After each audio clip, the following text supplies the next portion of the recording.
The magic നോവലിലേക്ക് സ്വാഗതം. Mafia part 2.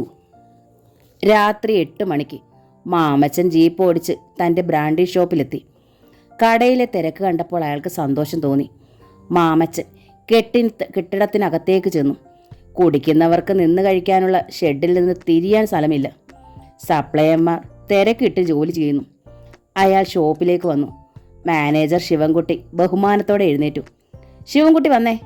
Mamachan ശിവൻകുട്ടിയെ വിളിച്ചിട്ട് ആ കെട്ടിടത്തിൻ്റെ പിന്നിലുള്ള ഓഫീസിലേക്ക് നടന്നു. ഓഫീസിന് പിന്നിലെ ഗോഡൗണിൽ 2 ജീപ്പുകളും ഒരു ടെമ്പോയും കിടപ്പുണ്ടായിരുന്നു. ശിവൻകുട്ടിയെ കണ്ടപ്പോൾ ജീപ്പിലിരുന്ന ഒരാൾ അടുത്ത് വന്നു. 4 ആളുടെ കരുത്ത് അയാൾക്കുണ്ടെന്ന് അയാളുടെ രൂപത്തിൽ നിന്ന് മനസ്സിലാകും. അയാൾക്ക് ഇടത് കണ്ണില്ലായിരുന്നു. ആ ഭാഗത്ത് നെറ്റിയിലും കവിളിലുമായി ഒരു മുറിവുണങ്ങിയ തുന്നലിൻ്റെ പാടുകൾ. എസ്തപ്പാൻ, മാമച്ചൻ വിളിച്ചു. മുതലാളി. അയാളുടെ ശബ്ദം മുതല കരയുന്നത് പോലെയായിരുന്നു. ഗോഡൗണിലെ ജോലി എന്തായി? 500 കേസ് റെഡിയായിട്ടുണ്ട്. നാളത്തേക്ക് അത്രയും കൂടിയാകും. കളർ ചേർക്കുന്ന പണിയേ നമുക്കുള്ളൂ. ബ്രാൻഡിയും വിസ്കിയും റമ്മും ഉണ്ടോ? ബ്രാൻഡിയും റമ്മും ആ കൂടുതൽ. ഏത് വേണമെന്ന് അറിയിച്ചാൽ മതി. അവർ കളർ ചേർത്തോളും. രാത്രി ഞാൻ ദ്വീപിലേക്ക് പോകുന്നുണ്ട്. നമ്മുടെ 2 സ്ഥലങ്ങളിലെയും ഉടനെ വാറ്റിയെടുക്കണം. റെയ്ഡിന് സാധ്യതയുണ്ട്, മാമച്ചൻ പറഞ്ഞു. ഒരാഴ്ചയ്ക്കുള്ളിൽ എല്ലാം കഴിയും മുതലാളി. 80 പേരോളം അവിടെ രാത്രിയിൽ ജോലി ചെയ്യുന്നുണ്ട്. അടുത്ത ആഴ്ച 20 ലോഡ് തയ്യാറാകും. ഏതൊക്കെ ഗോഡൗണുകളിൽ സ്റ്റോക്ക് ചെയ്യണമെന്ന് പറഞ്ഞാൽ മതി. മാമച്ചൻ ശിവൻകുട്ടിയെ നോക്കി. അപ്പോൾ ഷെഡിൽ നിന്ന് കേട്ട ശബ്ദം ഉച്ചത്തിലായി. ആരോ അലറുന്നതിൻ്റെയും കുപ്പികൾ പൊട്ടിത്തകരുന്നതിൻ്റെയും ശബ്ദം. എന്താണത്? മാമച്ചൻ ചോദിച്ചു. ശിവൻകുട്ടി അവിടേക്ക് പോകാൻ തുടങ്ങുമ്പോൾ ഒരു ജോലിക്കാരൻ ഓടി വന്നു. അയാളുടെ ദേഹം നനഞ്ഞിരുന്നു. മദ്യത്തിൻ്റെ രൂക്ഷഗന്ധം. എന്താ? ശിവൻകുട്ടി തിരക്കി. കഴിഞ്ഞ ആഴ്ച ജയിലിൽ നിന്ന് വന്ന ആ റൗഡി ബഹളം വെക്കുന്നു. അയാൾ കാശ് തരുന്നില്ല. അയാൾക്ക് ഫ്രീ ആയിട്ട് കൊടുത്തില്ലെങ്കിൽ ഷാപ്പ് തകർക്കുമെന്നാ പറഞ്ഞിരിക്കുന്നത്. നമ്മുടെ ആളുകളെ തല്ലി. അവൻ പൊട്ടിച്ച കുപ്പിയുമായി നിൽക്കുക. ആരാണത്? മാമച്ചൻ ശിവൻകുട്ടിയെ നോക്കി. പുതിയൊരുത്തനാ, മട്ടാഞ്ചേരിക്കാരനാ, ശിവൻകുട്ടി പറഞ്ഞു. 2 പേരെ കൊന്നതിന് ജയിലിലായിരുന്നു. വീണ്ടും എന്തൊക്കെയോ തകർന്ന ശബ്ദം. ആളുകൾ ഭയന്നോടുന്നു. ഞാനൊന്ന് നോക്കാം മുതലാളി. എസ്തപ്പൻ മുന്നോട്ട് പോയി. മാമച്ചൻ തൻ്റെ ഓഫീസ് മുറിയുടെ വാതിൽ തുറന്നെങ്കിലും അകത്തേക്ക് കയറിയില്ല. അതിൻ്റെ പരിസമാപ്തി എന്താകുമെന്ന് അറിയാനായിരുന്നു കാത്തുനിന്നു. ഷെഡിൽ നിന്നും നിലവിളി കേട്ടു. ഡെസ്കുകൾ മറിഞ്ഞു വീഴുന്ന ശബ്ദം. പിന്നെ നിശബ്ദത. 10 മിനിറ്റ് കഴിഞ്ഞപ്പോൾ എസ്തപ്പാൻ തിരിച്ചു വന്നു. ഇനി അവൻ കുഴപ്പമൊന്നും ഉണ്ടാക്കില്ല, എസ്തപ്പാൻ പറഞ്ഞു. അയാൾ മുഖത്തെയും കൈകളിലെയും ചോര തോർത്തിൽ തുടച്ചു. എന്താ ചെയ്തേ? കൊന്നോ? മാമച്ചൻ ചോദിച്ചു. ഇവന്മാരെ ഒന്നും കൊല്ലണ്ട. ചവണ കൊണ്ട് പിടിക്കുന്നത് പോലെ ഒരു പരിപാടി, എസ്തപ്പാൻ ചിരിച്ചു. വെളുത്ത് തിളങ്ങുന്ന ഉറപ്പേറിയ പല്ലുകളാണ് അയാൾക്കുണ്ടായിരുന്നത്. നീ ഇവിടെ കാണണം. മാമച്ചൻ മുറിക്കകത്തേക്ക് കയറി.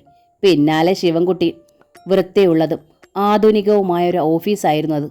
2 ടെലിഫോണുകളും കമ്പ്യൂട്ടറുകളും അവിടെ ഉണ്ടായിരുന്നു. കേബിൾ കണക്ഷനുള്ള ടിവിയും വലതുവശത്ത് ഫ്രിഡ്ജും ബെഡും ഒരു കർട്ടൻ കൊണ്ട് മറച്ചിരിക്കുന്നു. റിവോൾവിംഗ് ചെയറിൽ ഇരുന്നു കൊണ്ട് മാമച്ചൻ ശിവൻകുട്ടിയെ നോക്കി. ശിവൻകുട്ടി നിന്നതേ ഉള്ളൂ. രാത്രി ബോട്ട് അയച്ച് തയ്യാറായിടത്തോളം കേസുകൾ നമ്മുടെ ഗോഡൗണിൽ എത്തിക്കണം. അപ്പോൾ ഇലക്ട്രിക് ഫോൺ ബെല്ലടിച്ചു. ശിവൻകുട്ടി പോയിക്കോ. ആ ബോട്ടിൻ്റെ കാര്യം ഏർപ്പാട് ചെയ്. ഐസ്ക്രീം പാർലറിനടുത്ത ജെട്ടിയിൽ 2 ബോട്ടുണ്ടാകും. ശരി. ശിവൻകുട്ടി പോയി. മാമച്ചൻ ഫോൺ അറ്റൻഡ് ചെയ്തു. ഹലോ. എടാ മോനെ. സക്കറിയയുടെ പരിഭ്രാന്തമായ ശബ്ദം. ആ ജോൺ വീണ്ടും ചതിച്ചു. എന്താ ഡാഡി? കാര്യം പറ. അയാൾ റെയ്ഡ് ചെയ്യാൻ പോകുന്നു. 2 കൂടിയാ. ഇപ്പോഴാണോ? അല്ല, നാളെ. അയാൾ രഹസ്യമായി വെച്ചിരിക്കുക. ഞാൻ ചോർത്തിയെടുത്തതാ ഈ വിവരം. അയാളെ കൊന്നുകളയാൻ തീരുമാനിച്ചതല്ലേ ഡാഡി? പിന്നെ എന്തിനാ താമസിപ്പിക്കുന്നത്? മാമച്ചൻ അസ്വസ്ഥതയോടെ പറഞ്ഞു. ഒരു മനുഷ്യനെ കൊല്ലുക എന്ന് പറഞ്ഞാൽ അത്ര എളുപ്പമാണോടാ? എന്താ എളുപ്പമല്ലാത്തത്? കഴിഞ്ഞ പ്രാവശ്യം റെയ്ഡിന് ഒരു സബ് ഇൻസ്പെക്ടറെ ഒറ്റക്കുത്തിന് കൊന്നില്ലേ? എൻ്റെ ആളുകളെ വിട്ടുതരാം. 12 വർഷം ജയിലിൽ കിടക്കാനും തയ്യാറുള്ളവരെ. എന്തായാലും നീ ആ സ്ഥലങ്ങളിൽ നിന്ന് നമ്മുടെ സാധനങ്ങൾ മാറ്റാൻ നോക്ക്. ഇന്ന് രാത്രി സമയമുണ്ടല്ലോ. മസ്താനും രവീന്ദ്രനും പോയാലൊന്നുമില്ല. നമുക്ക് നമ്മുടെ മുടക്ക് മുതലെങ്കിലും പോകാതെ നോക്കണ്ടേ? അതൊന്നും നടക്കില്ല ഡാഡി. ഇതൊന്നും മടിയിലെടുത്തു വെച്ചുകൊണ്ട് ഓടാവുന്ന സാധനങ്ങളല്ല. അവിടുത്തെ വീടുകളുടെ കക്കൂസ് ടാങ്കുകൾ മുഴുവൻ കോട കലക്കിയിട്ടിരിക്കുക. ഫെസ്റ്റിവലാ വരുന്നത്. അതിനു വേണ്ടി കയ്യിലുണ്ടായിരുന്നതും കടം മേടിച്ചതുമെല്ലാം മുടക്കിയിരിക്കുക. അതെങ്ങാൻ തകർത്താൽ എനിക്ക് 45 ലക്ഷം രൂപ നഷ്ടം വരും. മസ്താന് പോകുന്നത് 6 കോടിയായിരിക്കും. ഇത് ഏറ്റവും കുറഞ്ഞ കണക്കാ. എൻ്റെ കർത്താവേ, ഇനി എന്തു ചെയ്യും? സക്കറിയ നിലവിളിച്ചു. മസ്താൻ ഇതറിഞ്ഞാലത്തെ അവസ്ഥ എന്താണെന്നറിയാലോ. ജോണിന് നമ്മളോട് പകയാ. ശത്രുവിനോട് സിമ്പതി പാടില്ല. ഇത് സ്പിരിറ്റ് കൊണ്ടുള്ള കളിയാ, മാമച്ചൻ പറഞ്ഞു. നീ ആ ഫോൺ വെച്ചിട്ട് ഇങ്ങോട്ട് വാ. ഞാൻ ബാബു സാറിനൊന്ന് വിളിക്കട്ടെ. മന്ത്രി എവിടാണെന്ന് അറിയത്തില്ല. എനിക്ക് ഭ്രാന്ത് പിടിക്കുന്നു. സക്കറിയ ഫോൺ വെച്ചു. രാവിലെ കാപ്പി കുടിച്ചുകൊണ്ടിരിക്കുമ്പോൾ ജോൺ അലക്സിനോട് പറഞ്ഞു, നീ തിരുവല്ലയിൽ പോയി ജേക്കബ് കുട്ടിയെ ഒന്ന് കാണണം. ജേക്കബ് കുട്ടിയുടെ സഹോദരങ്ങൾ അമേരിക്കയിൽ നിന്ന് വന്നിട്ടുണ്ട്. അവര് മോനെ ഒന്ന് കാണട്ടെ. അതിൻ്റെ കാര്യമുണ്ടായിട്ടല്ല, എന്നാലും മോന് അവരെ ഒന്ന് പരിചയമാകുമല്ലോ. ശരി പപ്പ, അലക്സ് സമ്മതിച്ചു. ജേക്കബ് കുട്ടി എൻ്റെ കൂടെ പഠിച്ചതാ. ഞാൻ നിന്റെ കാര്യം പറഞ്ഞപ്പോൾ രണ്ടാമതൊന്നും ആലോചിക്കാതെ നിനക്കവിടെ ജോലി തരാമെന്ന് പറഞ്ഞു. വലിയ ഹോസ്പിറ്റലാ. പത്രത്തിൽ വായിച്ചില്ലേ 20 ബോഡി സൂക്ഷിക്കാവുന്ന മോർച്ചറിയുള്ള ഹോസ്പിറ്റലിനെ പറ്റി? അന്നമ്മ അവരുടെ സംസാരം ശ്രദ്ധിച്ചു നിന്നതേ ഉള്ളൂ. ലൗലി ടൗണിലെ ഒരു മൾട്ടിമീഡിയ സ്റ്റുഡിയോയിൽ കമ്പ്യൂട്ടർ ഗ്രാഫിക്സ് പഠിക്കുകയാണ്. മിനി +2 പഠിക്കുന്നു. അമ്മേ, ഞങ്ങൾ ഇറങ്ങുക. റൂബിയും ലൗലിയും ഒന്നിച്ചിറങ്ങി. ജോൺ യൂണിഫോം ധരിച്ചപ്പോൾ അന്നമ്മ ബട്ടണുകൾ ഇട്ടുകൊടുത്തു. ഇന്ന് ഏത് വാറ്റ് കേന്ദ്രമാ തകർക്കാൻ പോകുന്നത്? അന്നമ്മ ചോദിച്ചു. ഇന്നല്ല, നാളെ ഐലൻഡിലും വൈപ്പിനിലും ഒറ്റ റെയ്ഡ്. അതോടെ ഇവിടുത്തെ വ്യാജച്ചാരായ മാഫിയ അടങ്ങും, ജോൺ പറഞ്ഞു. പുതിയ എക്സൈസ് അസിസ്റ്റന്റ് കമ്മീഷണർ ഒരു സ്ത്രീയാ. വ്യാജമദ്യമൊന്ന് കേൾക്കുന്നതേ അവർക്ക് ദേഷ്യമാണ്. ഞാനിതൊക്കെ ധൈര്യമായിട്ട് ചെയ്യുന്നത് കൊണ്ട് അവർക്ക് എന്നോട് വളരെ സ്നേഹമാണ്. ഡിപ്പാർട്ട്മെൻറ്റിൻ്റെ എല്ലാ പിന്തുണയും എനിക്കുണ്ടാകുമെന്ന് ഉറപ്പ് തന്നിരിക്കുക. പിന്നെ ഞാൻ ആരെയാടി പേടിക്കേണ്ടത്? അദ്ദേഹം തൊപ്പിയെടുത്ത് ശിരസിൽ വെച്ചു. ഓഫീസിൽ നിന്ന് ജീപ്പ് എത്തിക്കഴിഞ്ഞു. CI ജോൺ ഇറങ്ങി. സദേൺ ടൈംസിൻ്റെ ഓഫീസ്. അനിത അത്യാവശ്യമായി വേണ്ടൊരു ഫീച്ചർ കോപ്പി ചെയ്തുകൊണ്ടിരിക്കുമ്പോൾ എഡിറ്റർ ഇൻ്റർകോമിലൂടെ വിളിച്ചു. അവൾ എഡിറ്ററുടെ ക്യാബിനിലേക്ക് ചെന്നു. ഇന്ന് ദ്വീപിൽ ഒരു ചാരായ വേട്ട നടക്കുന്നുണ്ട്. നമ്മുടെ റിപ്പോർട്ടേഴ്സ് അവിടെ ഉണ്ടാകും. എങ്കിലും അതൊന്ന് കവർ ചെയ്യുന്നത് അനിതയ്ക്കൊരു എക്സ്പീരിയൻസ് ആയിരിക്കും. എക്സൈസ് അസിസ്റ്റന്റ് കമ്മീഷണർ ഒരു ലേഡിയാണെന്നറിയാമല്ലോ. അവരുടെ ഒരു ഇൻ്റർവ്യൂ, മദ്യം മാറ്റുന്ന സ്ത്രീകളുടെ ഇൻ്റർവ്യൂവും എടുത്താൽ അനിതയ്ക്കൊരു സ്പെഷ്യൽ റിപ്പോർട്ടറാകാം. അനിത എന്തു പറയുന്നു? ശരിയാണ് സാർ, ഞാനിങ്ങനെ ഒരു അവസരം പ്രതീക്ഷിച്ചിരിക്കുകയായിരുന്നു, അവൾ പറഞ്ഞു. വെരി ഗുഡ്, എന്നാൽ രാവിലെ തന്നെ പുറപ്പെട്ടോളൂ. ശരി സാർ. അവൾ എഡിറ്ററുടെ ക്യാബിനിൽ നിന്ന് പുറത്തിറങ്ങി. എന്താ, പുതിയ ദൗത്യം വല്ലതുണ്ടോ? ഫോട്ടോഗ്രാഫർ നാസർ ചോദിച്ചു. ഒരു ചെറുത്, അവൾ പറഞ്ഞു. അനിത ഓഫീസിൽ നിന്നിറങ്ങി. ഒരു ടെലിഫോൺ ബൂത്തിൽ നിന്ന് അലക്സിനെ വിളിച്ചു. അയാളെ തന്നെ ലൈനിൽ കിട്ടി. അലക്സേ, എനിക്കല്പം സംസാരിക്കാനുണ്ട്. നമുക്കൊരിടത്ത് പോകണം. ഞാനിവിടെ കാത്തു നിൽക്കാം. അനിത സ്ഥലം പറഞ്ഞ ശേഷം റിസീവർ വെച്ചു. ചാരായ വേട്ടയ്ക്ക് വേണ്ട നിർദ്ദേശങ്ങളെല്ലാം CI ജോൺ ഉദ്യോഗസ്ഥന്മാർക്ക് നൽകി. അസിസ്റ്റന്റ് കമ്മീഷണറെ വിളിക്കാൻ തുടങ്ങുമ്പോഴാണ് അവരുടെ ഓഫീസിൽ നിന്ന് ഫോൺ വന്നത്. അസിസ്റ്റന്റ് കമ്മീഷണർ TVയിൽ വെയിറ്റ് ചെയ്യുന്നു. സാർ, അത്യാവശ്യമായി അവിടെ എത്തണം. ജോൺ വേഗം TVയിലെത്തി. കുന്നിൻ മുകളിലെ മനോഹരമായ ഭാഗത്താണ് TV നിൽക്കുന്നത്. ജോൺ റിസപ്ഷനിലേക്ക് നടക്കുമ്പോൾ അവിടെ നിർത്തിയിരുന്ന കാറിൽ നിന്നും ഒരാൾ ഇറങ്ങി. കമ്മീഷണർ അത്യാവശ്യമായ ഒരിടത്ത് പോയിരിക്കുകയാണ്. സാറിനെ കൂട്ടിക്കൊണ്ട് എല്ലാം പറഞ്ഞു. അയാൾ കാറിൻ്റെ ഡോർ തുറന്നു പിടിച്ചു. എവിടെയാണ്? ഞാൻ ജീപ്പിൽ വരാം. വേണ്ട സാർ, കോൺഫിഡൻഷ്യലാണ്. കാറിൽ കൊണ്ടുചെല്ലണമെന്നാണ് എന്നോട് പറഞ്ഞത്. എന്തായിരിക്കും ഇത്ര രഹസ്യമെന്ന് ആലോചിച്ചുകൊണ്ട് ജോൺ കാറിൽ കയറി.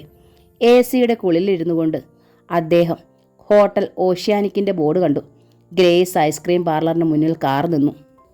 ബ്യൂട്ടി പാർലറിൻ്റെ വാതിൽ തുറന്നു കിടക്കുകയായിരുന്നു. വരൂ സാർ. ഡ്രൈവർ അദ്ദേഹത്തെ അകത്തേക്ക് കൊണ്ടുപോയി. സ്റ്റെയർ കേസ് കയറി മുകളിലെത്തി. സാർ, അകത്തുണ്ട്. ഡ്രൈവർ വാതിൽ തുറന്നു. ജോൺ അകത്തേക്ക് കടന്നു. പിന്നിൽ വാതിലടഞ്ഞു. നിശബ്ദമായി.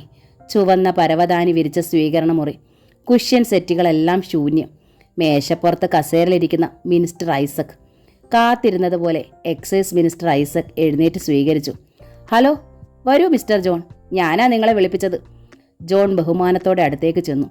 ഒപ്പം അമ്പരപ്പുമുണ്ടായി. ജോൺ, ഇരിക്കൂ. വേണ്ട സാർ. ഇരിക്കൂന്നേ. ഒന്നുമില്ലെങ്കിലും നമ്മളൊരു നാട്ടുകാരല്ലേ. പാലാക്കാർ, മീനച്ചിൽ താലൂക്കുകാർ. ഐസക് ജോണിൻ്റെ ചുമലിൽ പിടിച്ചുകൊണ്ട് ഇരുവരും അടുത്തടുത്തിരുന്നു. എന്താ സാർ വിളിച്ചത്? ജോണിന് എന്താ കുടിക്കാൻ വേണ്ടത്? ഒന്നും വേണ്ട സാർ. അത് പറഞ്ഞാൽ പറ്റില്ല. ഇപ്പോൾ ഞാൻ മന്ത്രിയല്ല, ജോണിന്റെ അയൽക്കാരനും നാട്ടുകാരനുമാ. മന്ത്രി അകത്തെ മുറിയിലേക്ക് നോക്കി വിളിച്ചു. ഗ്രേസി. വസ്ത്രം മുലയുന്നത് കേട്ട് ജോൺ അവിടേക്ക് നോക്കി. സുന്ദരിയായ ഒരു സ്ത്രീയെ ജോൺ കണ്ടു. അവർ പൊക്കിളിന് താഴെയാണ് സാരി ഉടുത്തിരിക്കുന്നത്. അവൾ അടുത്തു വന്നു.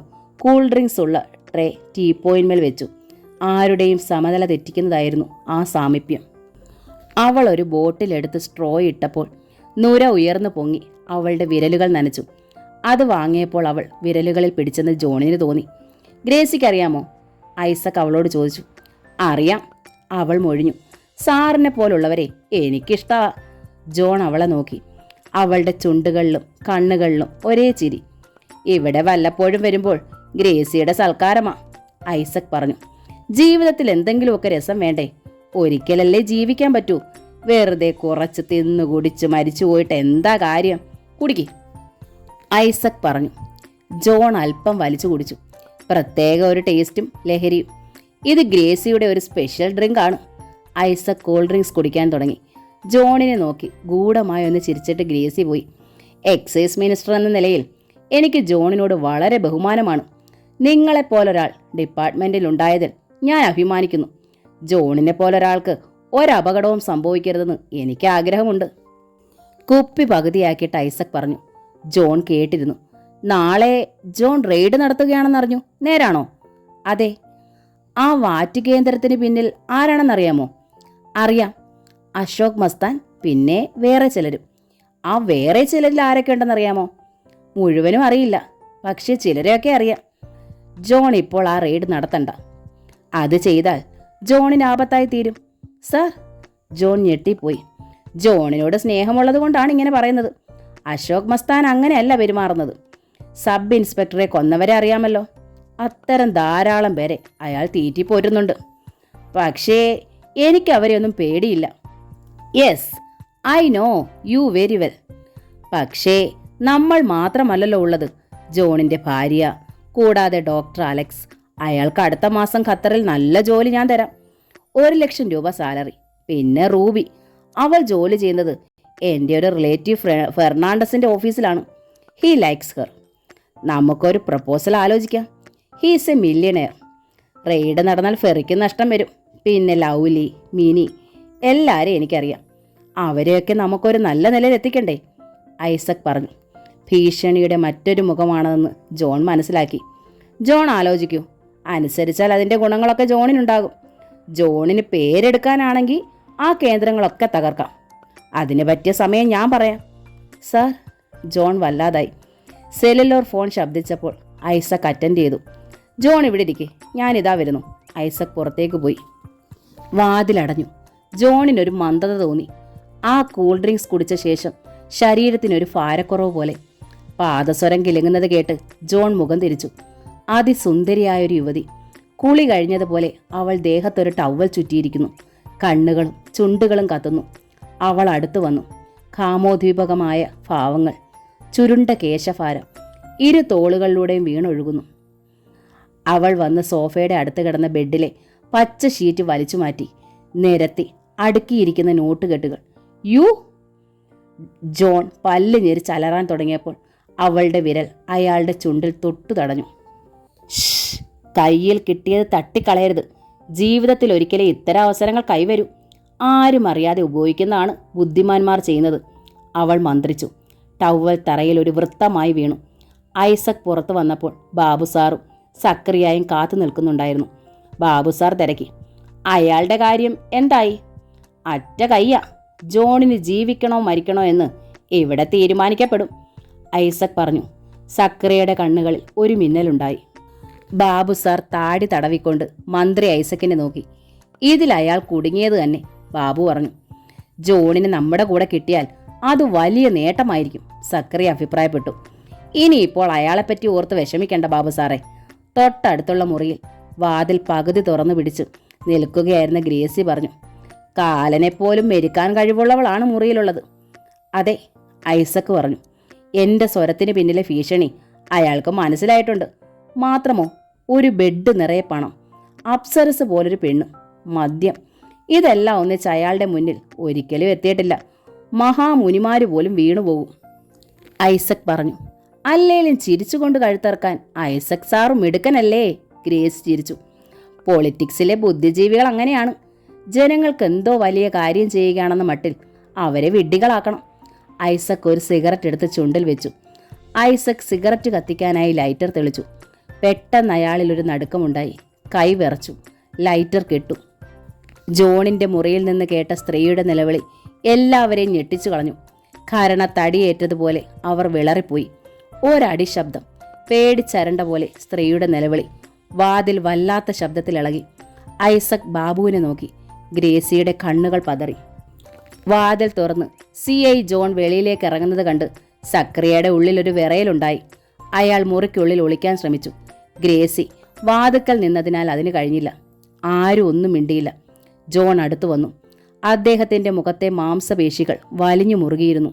ഐസക്കിന്റെ മുന്നിലെത്തി അദ്ദേഹം നിന്നു. ജോണിന്റെയും മന്ത്രിയുടെയും കണ്ണുകൾ കൂട്ടിമുട്ടി. ഞാൻ വെച്ച് നീട്ടിയത് നീ തട്ടിക്കളഞ്ഞു. നീ എന്നെ അപമാനിച്ചത് തുല്യമാണിത്. ജോണിന്റെ കണ്ണുകളിൽ നോക്കി നിന്നപ്പോൾ ഐസക്കിന്റെ മനസ്സ് അലറിയത് അങ്ങനെയാണ്. എക്സൈസ് മന്ത്രി അബ്കാരി കോൺട്രാക്ടർമാർക്ക് കൂട്ടുനിൽക്കുന്നത് മനസ്സിലാക്കാം. പാലാ ചന്തയിലെ മീൻകാരിക്കുണ്ടായ അവിഹിത സന്താനത്തിന് പണത്തിന് ആർത്തിയുണ്ടാകും. ജോൺ കണ്ണു പറിക്കാതെ പറഞ്ഞപ്പോൾ ഐസക് ഐസ് കട്ട പോലെയായി.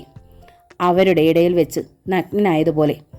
പക്ഷേ എന്നാണ് നിങ്ങളൊരു റോയൽ പിമ്പായത്? ജോൺ ചോദിച്ചു.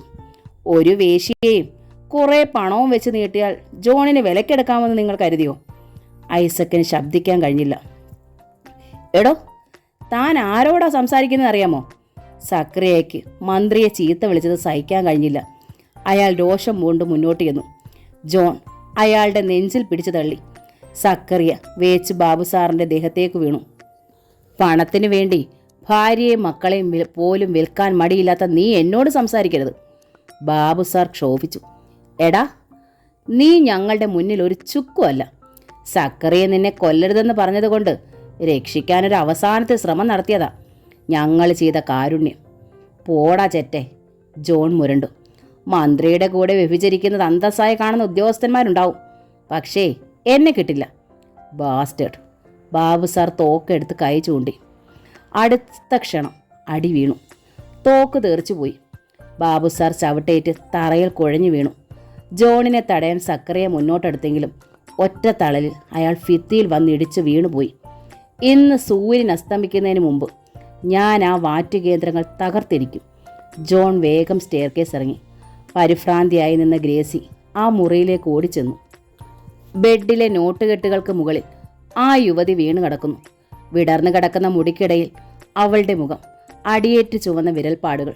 ഒരു ടവലെടുത്ത് അവളുടെ ദേഹത്തിട്ട ശേഷം ഗ്രേസി തിരികെ മുറിയിലെത്തി.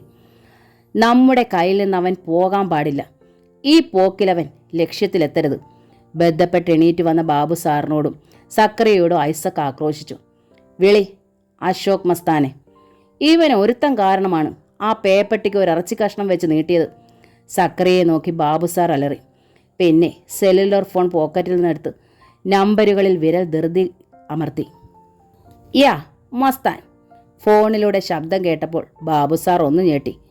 മസ്താനെ, ജോൺ രക്ഷപ്പെട്ടു, അയാൾ പറഞ്ഞു. ഞാൻ അറിഞ്ഞു. മസ്താന്റെ സ്വരം കേട്ട് ബാബു സാറിൻ്റെ ഉള്ളിലൊരു വിറയലുണ്ടായി. ഇപ്പോൾ നടന്ന സംഭവം മസ്താൻ എങ്ങനെ അറിഞ്ഞു? മസ്താന് ലോകത്തെല്ലായിടത്തും ചാരവലയമുണ്ടെന്നുള്ളത് ശരിയാണോ? ഇനി അവൻ ഒരു റെയ്ഡ് കൂടി നടത്തിയാൽ അതിൻ്റെ നഷ്ടം മുഴുവൻ നിങ്ങൾ തരേണ്ടി വരും. It's your responsibility. I don't bother about it. That bastard John. അവനെ കൊല്ലാൻ ഞാൻ പറഞ്ഞു. നിങ്ങളത് ചെയ്തില്ല. എനിക്ക് നഷ്ടം തന്നില്ലെങ്കിൽ ജോണിന് പകരം മരിക്കുന്നത് നിങ്ങളായിരിക്കും. ഷുവർ. മസ്താൻ ലൈൻ കട്ട് ചെയ്തു. ബാബു സാറിൻ്റെ മുഖം രക്തം വാർന്നു വിളറി. വിവരമറിഞ്ഞപ്പോൾ ഐസക് പറഞ്ഞു, വേഗം നിങ്ങളുടെ ആളുകളെ വിളിക്കേ. ബാബു സാർ വീണ്ടും ഫോൺ ഡയൽ ഞെക്കി. അയാൾ TV-യിലേക്ക് വിളിച്ച് സംസാരിക്കാൻ തുടങ്ങി. അല്പം കഴിഞ്ഞ് സെല്ലുലാർ ഫോൺ ഓഫ് ചെയ്ത് ബാബു സാർ ഐസക്കിനെ നോക്കി. ജോൺ TV-യിൽ നിന്ന് പോയി. എന്നാൽ അയാൾ നേരെ എക്സൈസ് ഓഫീസിലേക്ക് തന്നെയായിരിക്കും പോയത്, സക്കറിയ പറഞ്ഞു. കസേരയിൽ ചാരിക്കിടന്ന ഐസക് ആകെ അസ്വസ്ഥനാണെന്ന് മുഖഭാവം പ്രകടമാക്കി. ഗ്രേസി പകർന്നു കൊടുക്കുന്ന മദ്യം അയാൾ ഒറ്റ വലിക്കകത്താക്കി. ഗ്രേസി വീണ്ടും മദ്യം പകർന്നു. എനിക്ക് യാതൊരു മനസമാധാനവും ഇല്ല. പെട്ടെന്ന് എടുത്തു മാറ്റാവുന്ന വല്ലതുമാണെങ്കിൽ അങ്ങനെ ചെയ്യാമായിരുന്നു. സക്കറിയ പരിഭ്രാന്തനായതുപോലെ പറഞ്ഞു. ഒന്നും സംഭവിക്കില്ല. നമ്മുടെ ആളുകൾ ജോണിനെ ഓഫീസിലെത്തുന്നതിന് മുമ്പ് തടയും. താടി ഒഴിഞ്ഞുകൊണ്ട് ബാബു സാർ പറഞ്ഞു. മാമച്ചൻ ഇതറിഞ്ഞാൽ പൊട്ടിത്തെറി ഉണ്ടാകും. ബാബു സാറേ, അവനെ ആ ഫോണിലൊന്ന് വിളിച്ചതാ. ബാബു സാർ നമ്പർ അമർത്തി. നിമിഷങ്ങൾക്കുള്ളിൽ മാമച്ചൻ ഹോട്ടലിൽ പാഞ്ഞെത്തി. അയാൾ ആകെ തീ പിടിച്ചതുപോലെയായിരുന്നു. ഞാൻ അന്നേ പറഞ്ഞില്ലേ അവൻ്റെ കഥ കഴിക്കാൻ, മാമച്ചൻ അലറി. ഡാഡി സമ്മതിച്ചോ? അന്ന് അത് ചെയ്തിരുന്നെങ്കിൽ ഇന്ന് ഇത്ര മരണവെപ്രാളം കാണിക്കണമായിരുന്നോ? മോനെ, തെറ്റുപറ്റിപ്പോയടാ. സക്കറിയയുടെ കുറ്റസമ്മതം. ഡാഡിക്ക് അത് പറഞ്ഞാൽ മതി. എനിക്ക് നഷ്ടപ്പെട്ടത് എത്രയാണെന്നറിയാമോ? കടം തീർക്കണമെങ്കിൽ നമ്മുടെ തറവാട് വിൽക്കണം. എടാ, അതൊന്നും സംഭവിക്കൂല. നമ്മുടെ ആൾക്കാർ പിന്നാലെയുണ്ട്. അവരവനെ ഒലത്തും. മാമച്ചൻ മുരണ്ടു. ബാബു സാറിൻ്റെ കയ്യിലെ ഫോൺ ശബ്ദിച്ചു.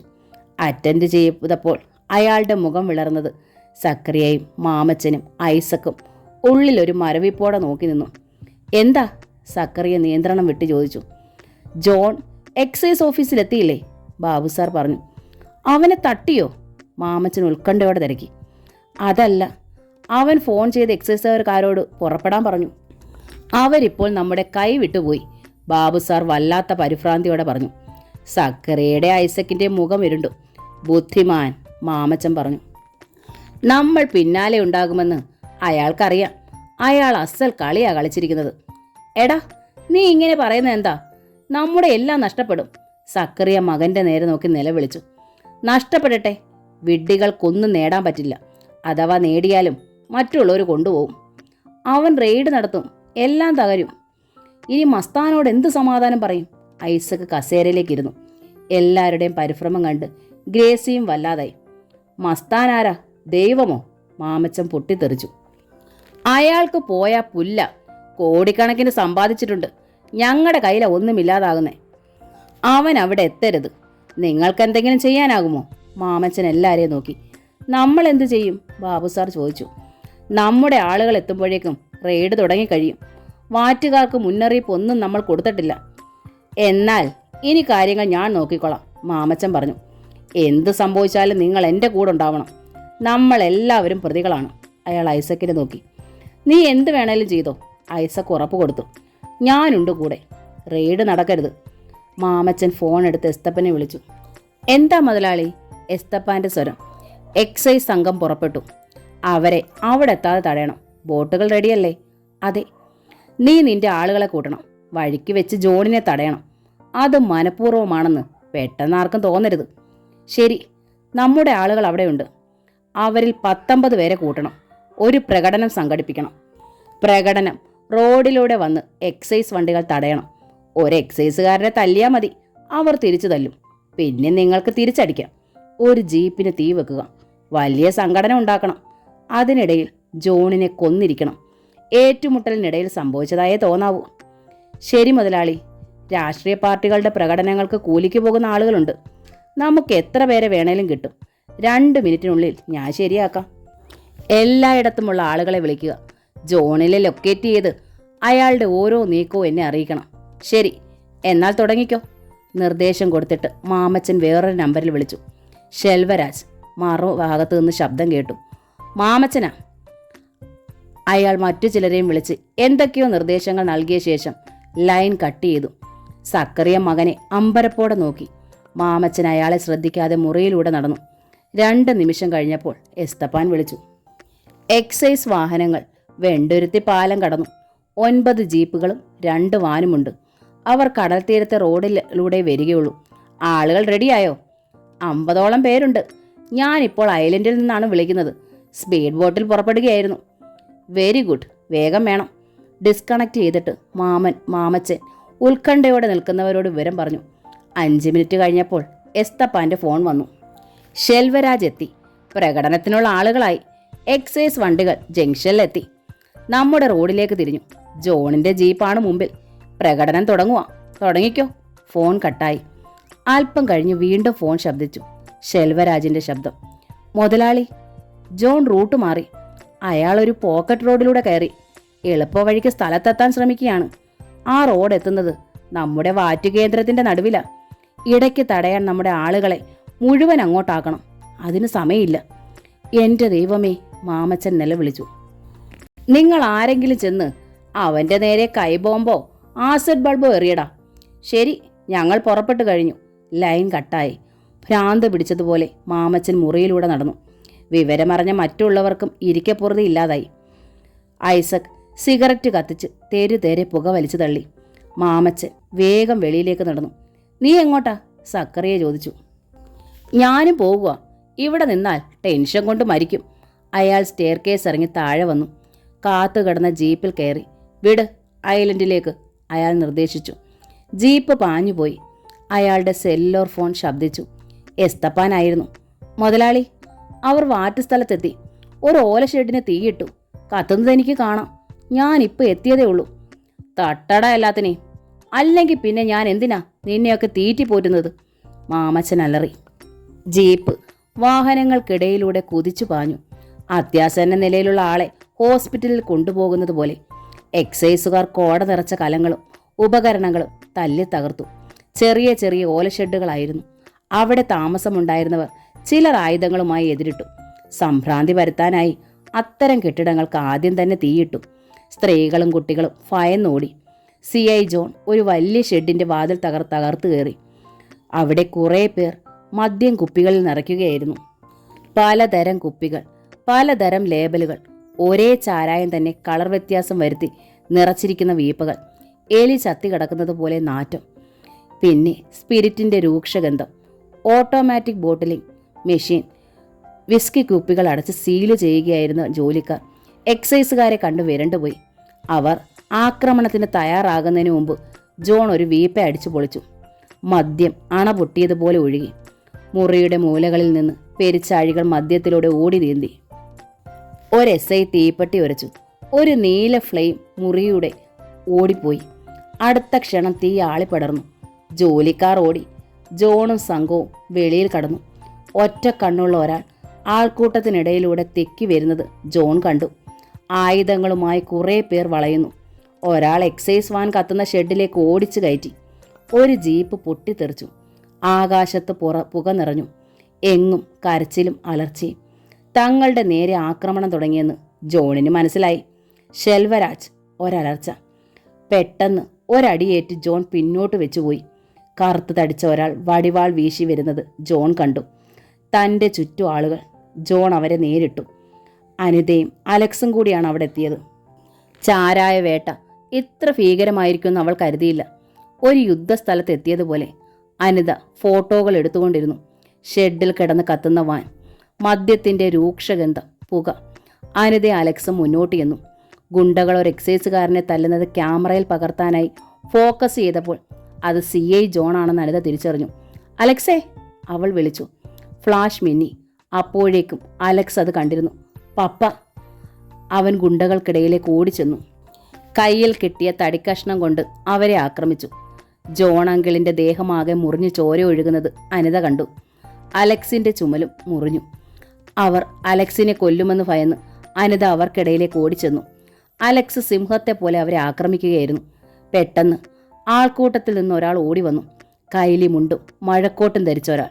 അയാൾ ജോണിന്റെ പിന്നിലെത്തി. എസ്തപ്പാനെ വലിച്ചു മാറ്റിയിട്ട് ജോണിനെ ആഞ്ഞുകുത്തി. ഹൃദയം മുറിഞ്ഞ പോലെ ജോൺ ആക്രോശിച്ചു. ആ നിലവിളി ഇടയ്ക്ക് വെച്ച് മുറിഞ്ഞു. ഫോട്ടോ എടുത്ത അനിത ആ മനുഷ്യന്റെ മുഖം കണ്ട് ഷോക്ക് ഏറ്റതുപോലെ നിന്നു. അയാൾ അവളെയും കണ്ടു. കണ്ണുകൾ പൈശാചികമായി കത്തി.